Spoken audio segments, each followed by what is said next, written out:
Решение за Вардариште пред, а не после избори. Револтираните граѓани од аеродром и Газибаба денеска продолжуваат сутринските и вечерните протести за изнаоѓање решение со депонијата.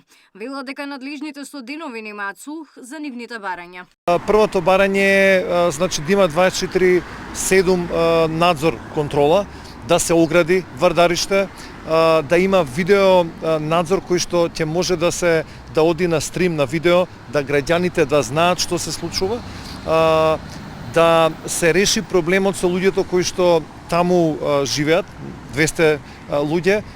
Вчера труеше во Ново Лисиче и околните населби. Значи и колку да се прави нешто, ние повторно сме сведочи бидејќи живееме таму. Властите се на иста линија со граѓаните дека дислоцирањето на бездомните лица кои живеат кај Вардариште, за кои постојат сомневања дека се потпалувачи на депонијата, е трајно решение.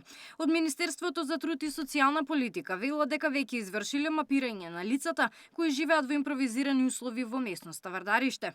Следува подготовка на акцијски план со кој ќе бидат вклучени повеќе институции согласно нивните надлежности. Планот предвидува преземање конкретни чекори за дислокација на овие лица и обезбедување соодветни живеалишта во согласност со нивното основно право за достоинствен живот и пристоен дом. Истовремено ќе се работи на нивна целосна реинтеграција во системот, обезбедување пристап до образование за децата, здравствена заштита и поддршка за вклучување на работно способните лица на пазарот на трудот. Ни одговори од ресорното министерство. Вчера вечер пак пожар на депонија близу Арачиново повторно ги вознемири Скопјани. Властите се сомневаат дека и овој пожар бил подметнат. Пожарникарите наишле на отворена врата, а во депонијата имало фрлено пакуван сончоглед кој горел со силен пламен. Според првичните информации, најверојатно транспортно возило насилно ја отвориле звездната врата, влегле во депонијата и истовариле отпад и артикули со поминат рок, меѓу кои и поголема количина пакуван сончоглед што предизвикал силен пламен.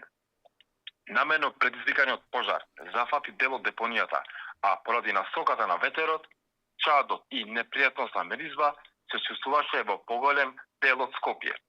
И покрај големата зафатена површина, пожарот е целосно изгаснат во ранните утрински часови. Полицијата досега има осомничено над 40 на пиромани. Габриела Лескова, Сител телевизија.